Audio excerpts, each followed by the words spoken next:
standpoint on it. It's more the financial side. I don't like.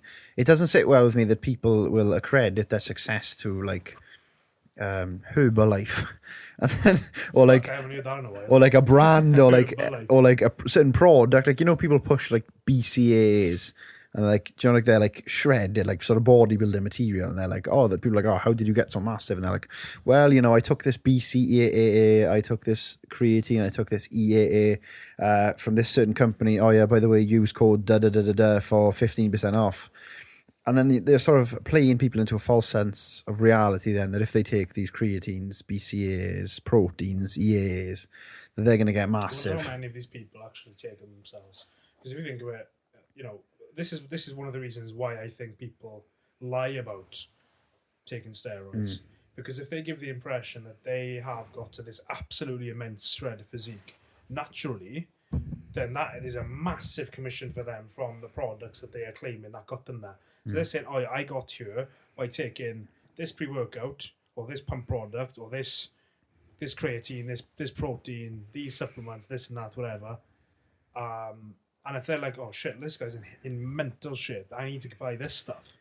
And then obviously they know it's just a financial thing. So they lie about their steroid use because by claiming natural with a clearly enhanced physique, they can make a lot of money on commission selling supplements for companies. That's probably the reason why people do it.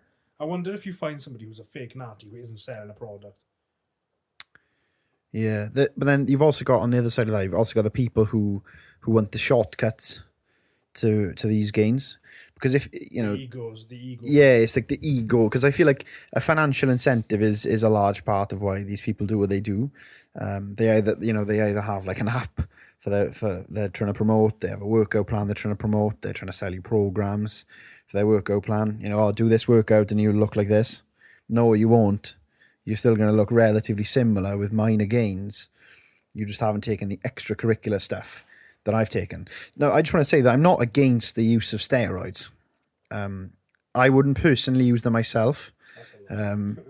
But I wouldn't use them myself. However, I'm not against them. People are like anti-steroids. I think it's your personal choice. But in my opinion, I think if you do use steroids, you should be open about it. Now, I do understand that some people contractually can't say that if they're on steroids, they're like actors, like Dwayne "The Rock" Johnson, Martin Ford, for example, who cannot say that they are on steroids.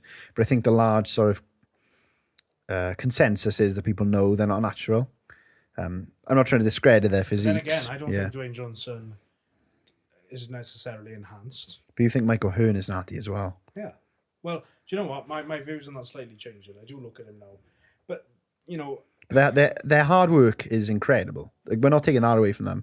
It's just a case of that they're trying to say that they're natural. This is the whole example now, not just those two people mentioned. I just think it sort of creates a very toxic culture, and I think that people who aren't so clued up to the world of fitness and training will get exploited by these people who don't really care about them. But how will they be exploited? Because they'll believe that it's that due to this product, like you said, they won't think about, oh, it's probably because of steroids as well. They'll just think, oh, I'll buy this because I look like him or her. Well, I'll be honest, that's a very, very immature way. If you actually think that, you've got to sort it out. Yeah. Like it's up to everyone individually. This is why I just don't pay attention, because I know you don't know who to trust these days. Yeah, you don't 100%. know who's selling you a genuine product. And one of the main things for me is that when I see somebody selling me a product, they say, "Oh, I use this every day." Do you? Do you? Yeah. Do you use that every day?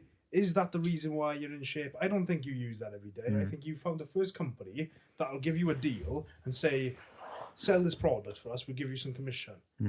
I just don't pay attention to it anymore. Yeah.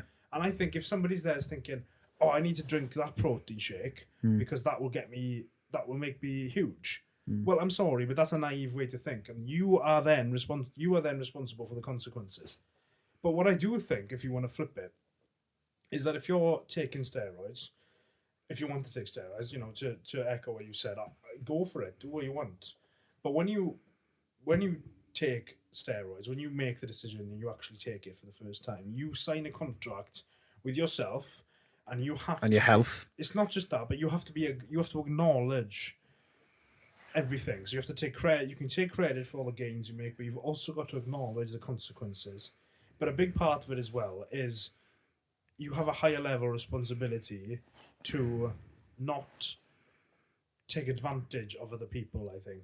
Yeah. I don't think you should try and use that and hide that. You don't have to tell people whether you're on steroids or not. It's no one else's business. No, I agree. I don't think if somebody says, are you on steroids? And you say no, I think that's fine. But if you're then trying to sell a product and say, well, this is actually what's Yeah. that